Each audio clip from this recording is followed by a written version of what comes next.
Okay, guys and girls, do you have a verse or two or three in the Bible that you really hang your hat on? Verses that you kind of live by day by day by day.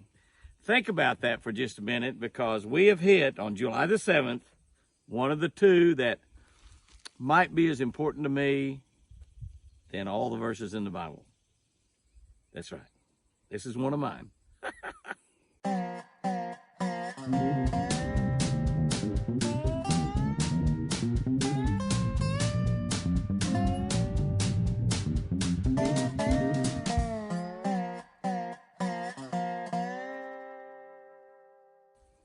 Good morning, guys and girls. July 7.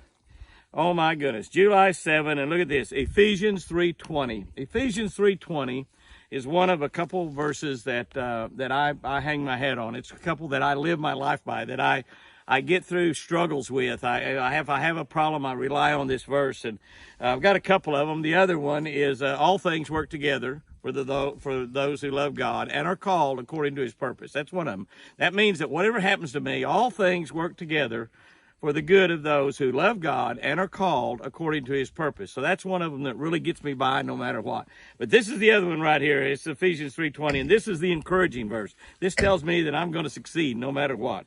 It's Ephesians 3:20, and before I read it here, because, this is out of the book, the Bible that we wrote these scriptures on several years ago.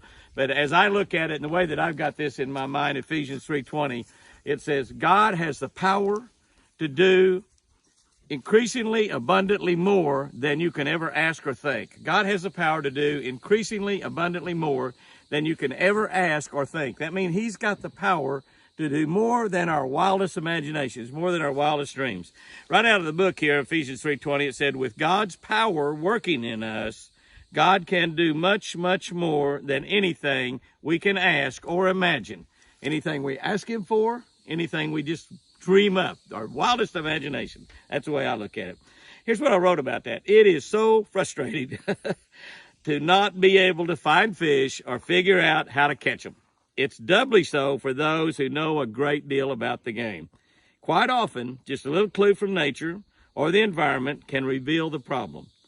Cloud cover, wind, maybe a bass swirling on bait fish, or shad flickering on top of the water can end all the frustration if we'll just put all the variables together. And sometimes it just clicks and we start catching them. When we have God in us and working for us, we have His supernatural variables working in us. And because of that, He can accomplish so much more on our behalf. He'll always strengthen and encourage us just a little bit more.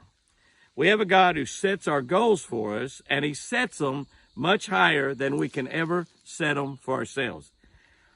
Boy, let this sink in, guys and girls, because this is one you can just live your life by. God has the power to do more than we can ever think or ask. And He'll do it. He'll do it. He'll do it. It's just amazing. Ephesians 3:20. Man, if you want to write one down and make it one of yours, I live by it.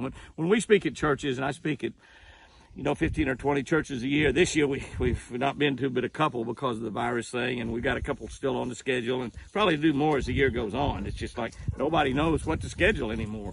But those are the two verses that I talk about, and then I give examples of how they work in my life, because, boy, they really do. I mean, those are two verses that are not just verses that I hang my hat on. They're verses that change my life on a daily basis. God has the power to do more than you can ever think or imagine. Here's our tip for today, and it's a good one.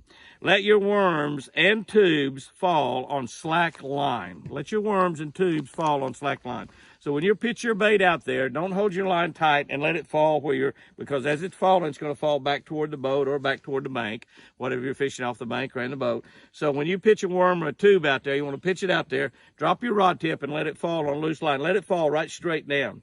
That initial fall will produce generally more than 50% of your bites.